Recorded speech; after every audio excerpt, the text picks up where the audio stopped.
Clara Mendoza, CEO de una multinacional de 2.000 millones de euros, estaba sentada en la mesa del restaurante más exclusivo de Madrid, mientras tres hombres en traje apuntaban discretamente pistolas hacia ella. Se había burlado de esa cita a ciegas organizada por su mejor amiga, esperando encontrarse con otro fracasado buscando dinero.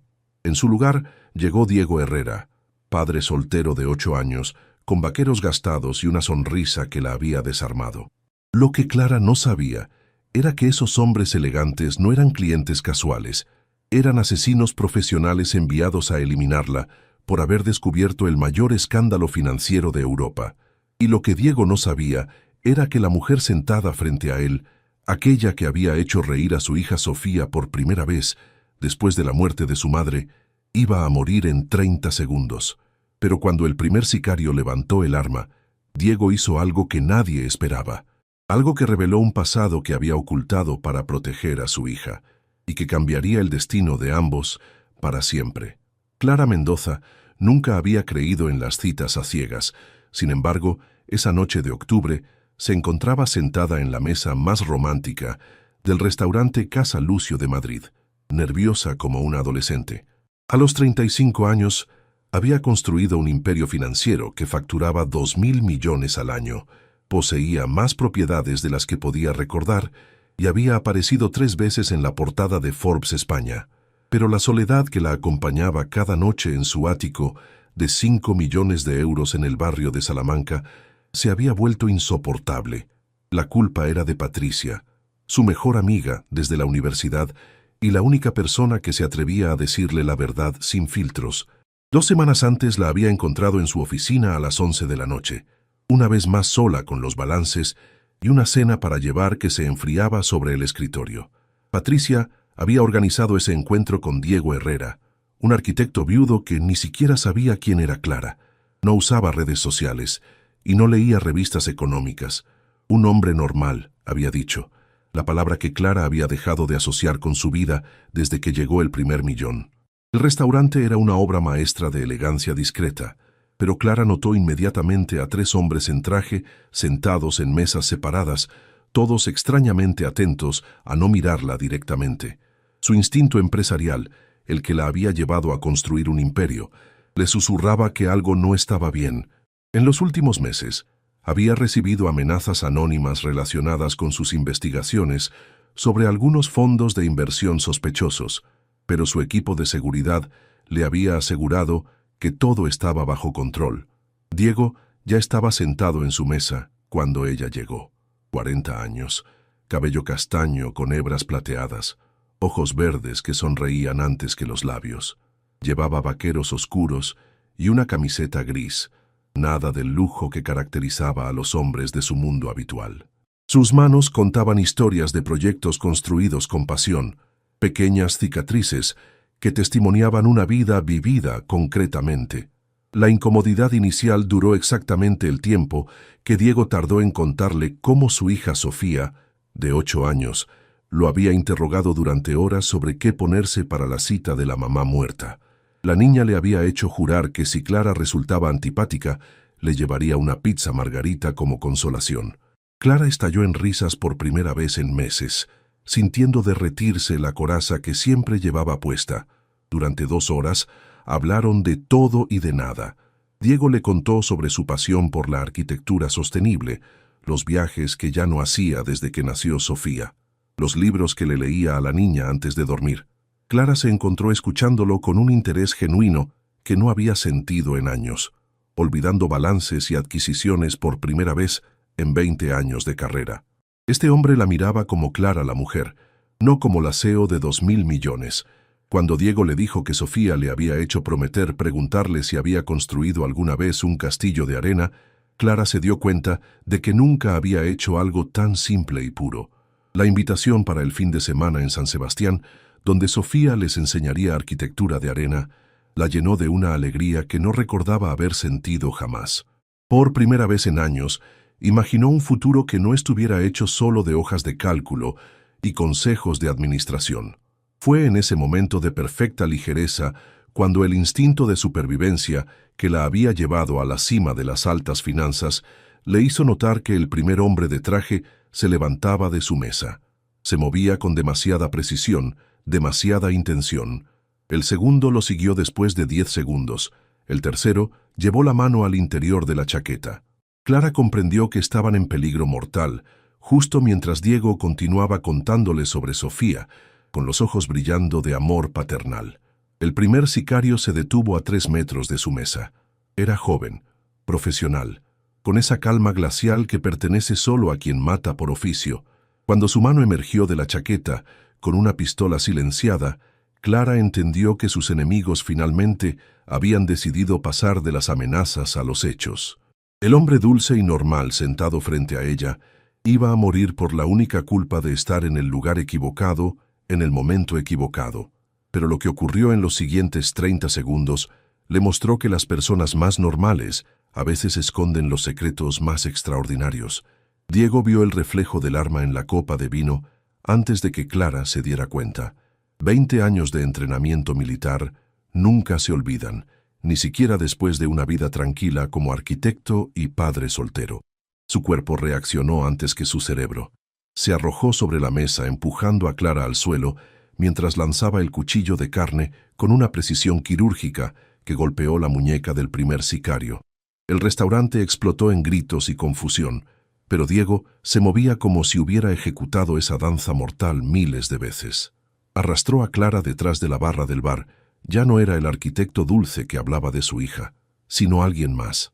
Alguien que sabía exactamente cómo sobrevivir cuando la muerte llamaba a la puerta. En el caos que siguió, luces rotas, botellas lanzadas como armas, cuerpos que caían, Clara comprendió que el hombre que 20 minutos antes le contaba cuentos de buenas noches acababa de neutralizar a 3 asesinos profesionales, con la facilidad de quien ya lo había hecho muchas veces. Cuando Diego regresó a su lado con un corte en la mejilla y la ropa desgarrada, pero con esos ojos verdes aún gentiles a pesar del infierno que acababan de vivir, le susurró las palabras que lo cambiarían todo. Tenían que irse, inmediatamente. La llevó hacia la salida de servicio, mientras el restaurante estaba en caos total, moviéndose como si conociera perfectamente cada vía de escape. Una vez fuera, la guió hacia un Volkswagen Golf, aparcado estratégicamente en un callejón oscuro. Mientras conducían por Madrid en la noche, Clara trataba de encajar las piezas de un rompecabezas imposible. ¿Quién era realmente este hombre que había transformado una cita romántica en una misión de supervivencia? Diego tomó una respiración profunda antes de revelarle la verdad. Era realmente Diego Herrera, realmente arquitecto, realmente tenía una hija de 8 años y su esposa había muerto realmente de cáncer 3 años antes. Pero lo que no le había dicho era que antes de convertirse en arquitecto, había sido agente de los servicios secretos durante 15 años. Operaciones encubiertas, antiterrorismo, eliminación de objetivos de alto valor. Había dejado todo cuando nació Sofía porque quería ser un padre presente, no un fantasma que desaparecía durante meses. Aquellos no eran criminales comunes, eran profesionales. Alguien había puesto precio a la cabeza de Clara, y no se trataba de aficionados. La forma en que se habían movido, la coordinación, las armas silenciosas, testimoniaban el trabajo de una organización seria. Diego la miró a través del espejo retrovisor mientras tomaba una carretera secundaria hacia las afueras de Madrid. ¿En qué estaba trabajando Clara? ¿Qué tipo de enemigos se había hecho tan poderosos como para enviar un escuadrón de asesinos profesionales a un restaurante de Madrid? La respuesta que Clara dio mientras se dirigían hacia un destino desconocido en la noche castellana reveló la magnitud del peligro que estaban enfrentando. En los últimos 6 meses, había descubierto irregularidades en algunos fondos de inversión vinculados a la mafia rusa. Movimientos de dinero sospechosos, cuentas offshore, una red de corrupción que involucraba a algunos de los nombres más grandes de las finanzas europeas. Había preparado un expediente completo para entregar a la fiscalía, pero aún no había dado el paso decisivo. Ahora comprendía que había subestimado hasta dónde estaban dispuestos a llegar para protegerse. Cuando Diego aparcó frente a una villa en las afueras, Clara comprendió que su vida acababa de cambiar para siempre. Ya no era solo la CEO solitaria que había construido un imperio, ahora era una mujer perseguida por asesinos profesionales. protegida por un exagente secreto que se escondía tras la identidad de un padre soltero. Y extrañamente, mientras entraba en esa casa desconocida llena de juguetes y dibujos de niña, se sintió más segura de lo que se había sentido jamás en su ático blindado de 5 millones de euros. La casa de Diego era exactamente lo que Clara esperaba de un arquitecto padre soltero. Líneas modernas pero acogedoras, espacios pensados para la vida cotidiana de una familia, juguetes esparcidos en el salón y dibujos coloridos de Sofía pegados en la nevera. En una estantería del salón, la foto de una mujer hermosa que sostenía en brazos a una niña pequeña, Sofía con su madre, el amor que Diego había perdido y que nunca había olvidado. Mientras preparaba 2 cafés en la cocina diseñada con cuidado milimétrico, Diego explicó la situación con la frialdad profesional del exagente secreto. Sofía estaba en casa de la abuela para el fin de semana, así que tenían tiempo para entender cómo mantener a Clara con vida. Pero antes, tenía que hacerle una pregunta crucial. Estaba dispuesta a confiar completamente en él, porque si querían salir vivos de esa situación, tendría que hacer cosas que podrían parecerle extremas. Clara lo miró mientras ordenaba con gestos automáticos algunos juguetes de Sofía. Este hombre que había ocultado un pasado tan peligroso para proteger la tranquilidad de su hija, que había arriesgado la vida para salvar a una desconocida, que ahora le ofrecía protección sin pedir nada a cambio. 2 horas antes era una cita a ciegas. Ahora era la única persona en el mundo en quien confiaba completamente. Las 48 horas que siguieron transformaron la villa de Diego en una central operativa. Clara descubrió que el exagente secreto nunca había cortado realmente todos los lazos con su pasado. Tenía contactos, recursos y, sobre todo, el conocimiento necesario para moverse en el mundo de la inteligencia internacional. El primer paso fue verificar la magnitud de la amenaza a través de antiguos colegas aún activos en los servicios. La respuesta fue escalofriante.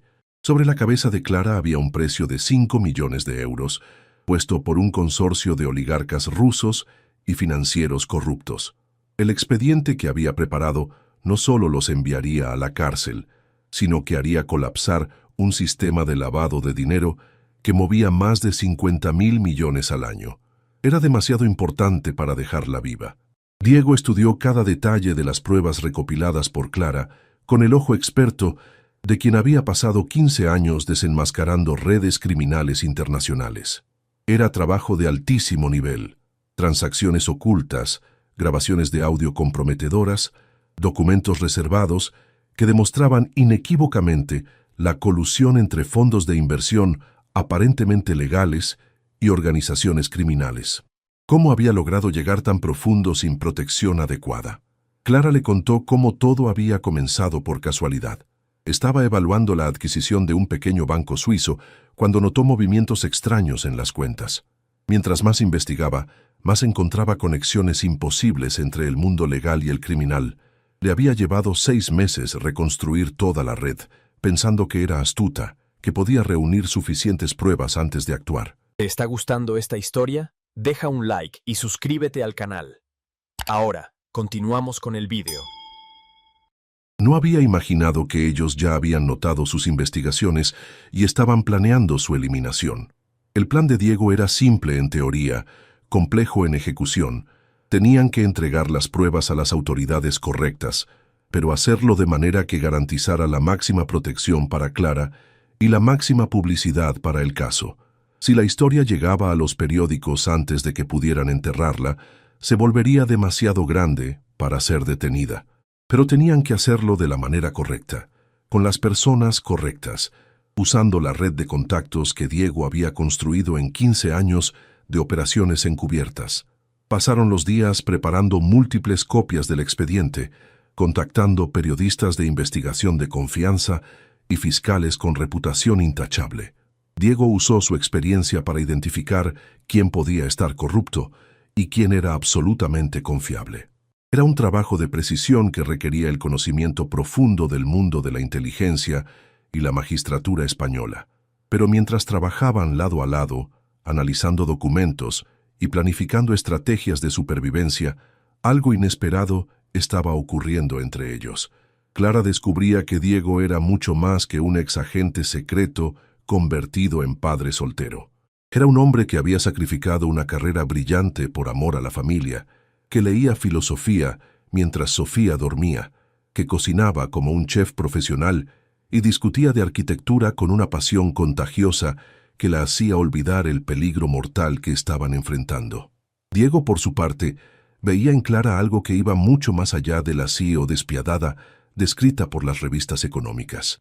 Bajo la coraza profesional que había llevado durante 20 años, había una mujer inteligente, valiente, con un sentido de la justicia tan fuerte que estaba dispuesta a arriesgar la vida por hacer lo correcto. Cuando la veía concentrada en los documentos, con el cabello recogido en una cola desordenada y las gafas de lectura que no sabía ni que poseía, se olvidaba completamente de que estaba allí para protegerla. La tercera noche, mientras bebían vino sentados en el sofá después de 12 horas de trabajo ininterrumpido, Clara le hizo la pregunta que había evitado hasta entonces. ¿No tenía miedo por Sofía si le pasaba algo? Diego dejó la copa y la miró con esos ojos verdes que se habían convertido en su punto de referencia en un mundo repentinamente peligroso. Estaba aterrorizado, pero había aprendido algo en 15 años de operaciones encubiertas. El miedo se enfrenta haciendo lo correcto, no huyendo de él. Fue en ese momento de vulnerabilidad compartida cuando Clara se dio cuenta de que había desarrollado sentimientos que iban mucho más allá de la gratitud por haberla salvado. No era solo respeto por alguien que había elegido la familia en lugar de la carrera, que ponía los valores antes que la ambición. Era algo más profundo, más peligroso. Era amor por un hombre que la hacía sentir protegida por primera vez en 20 años de independencia absoluta, que veía en ella a la mujer antes que a la empresaria, que había despertado emociones que creía enterradas bajo toneladas de éxito profesional. El momento fue interrumpido por el timbre del teléfono de Diego. Era uno de sus contactos en los servicios, con una noticia que cambió todo. Habían localizado la villa. 3 escuadrones de asesinos profesionales estaban convergiendo hacia la posición. Tenían tal vez una hora antes de que el infierno se desatara de nuevo. Diego se transformó inmediatamente en el veterano de operaciones especiales. En 10 minutos preparó 2 mochilas de emergencia, desactivó todos los dispositivos rastreables y planificó 3 rutas de escape diferentes. Dejaron la villa por la parte trasera, atravesando los jardines de los vecinos, hasta un segundo coche aparcado estratégicamente a 3 manzanas de distancia. El plan había cambiado. Tenían que adelantar los tiempos y entregar todo esa misma noche. La primera parada fue la redacción de El País, donde Diego entregó el expediente completo a un periodista de investigación de su conocimiento. La segunda, más arriesgada, fue la Fiscalía, donde un magistrado incorruptible los recibió en su casa privada a las 3 de la madrugada. Al ver las pruebas, garantizó protección inmediata y prometió investigaciones en horas. Cuando las primeras luces del amanecer iluminaron Madrid, las pruebas estaban en manos de las personas correctas y la historia estaba a punto de hacerse pública. En las semanas siguientes, mientras Clara se convertía en el rostro de la lucha contra la corrupción financiera, la verdadera revolución en su vida tenía nombre Sofía.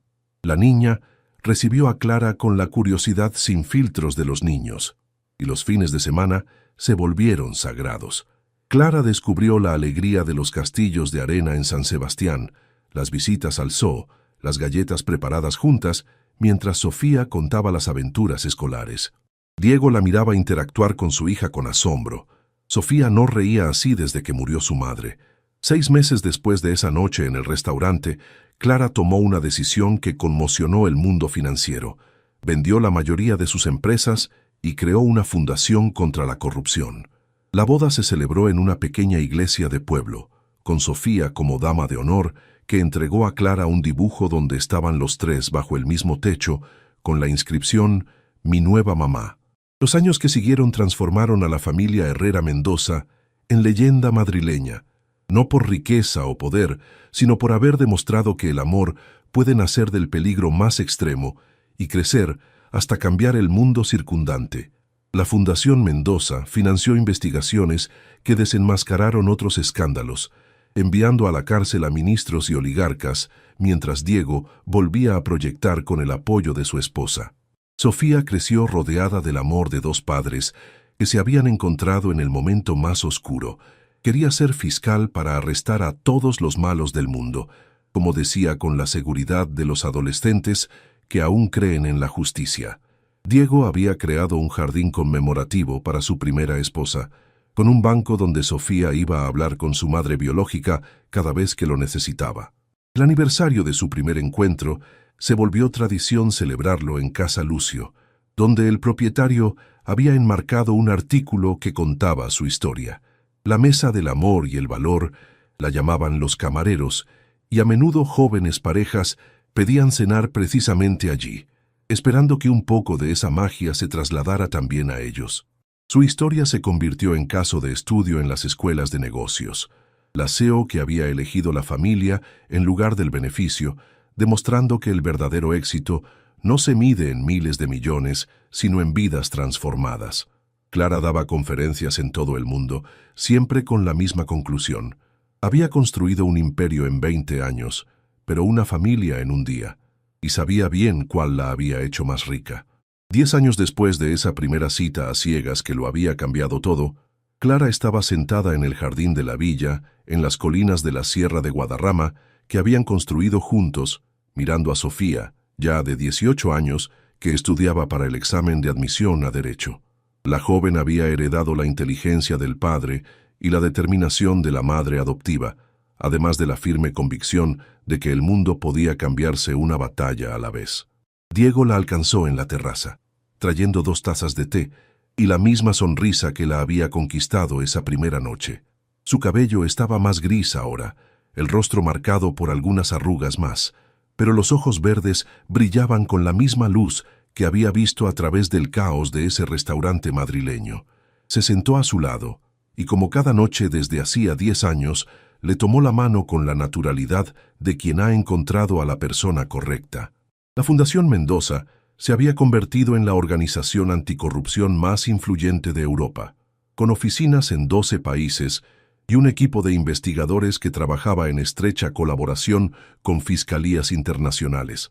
Pero lo que realmente enorgullecía a Clara no eran los reconocimientos o los crímenes desenmascarados. Era la carta que había recibido esa mañana de una joven economista de Sevilla que, inspirada por su historia, había denunciado un círculo de sobornos en su empresa, arriesgando todo por hacer lo correcto. Sofía se acercó para la cena nocturna, trayendo consigo los libros de derecho penal que estudiaba con la misma pasión que Diego ponía en sus proyectos arquitectónicos. A los 18 años ya tenía las ideas claras. Quería especializarse en delitos financieros y trabajar para la Fiscalía Nacional. Cuando le preguntaban por qué había elegido un camino tan difícil, siempre respondía con la misma sonrisa determinada.